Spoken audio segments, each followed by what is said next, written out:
Good day mga katropa.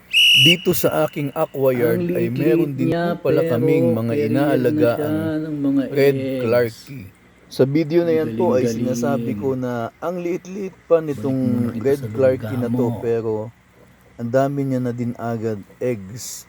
So ang mga red clarkie po kasi ay Ayaw. kahit na nasa around 3 inches pa lang po sila ay capable na po sila niyan sa pagre-reproduce o pagbe-breed. Wow! Napakadali lang po palang alagaan nitong mga red clarkie na ito.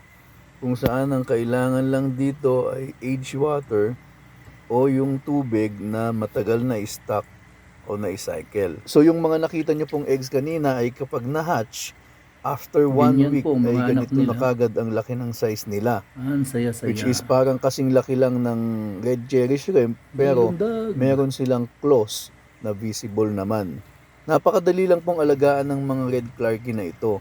Sila po ay mga omnivore kung saan kumakain Kaya po mo, sila ng laki na yan. karne at pwede din pong mga halaman. Kung saan dito nga sa akin ang main diet ko sa kanila ay yung duckweed at yung mga guppy grass. Oops, cut ko po muna. Abangan ng part 2. Thank you!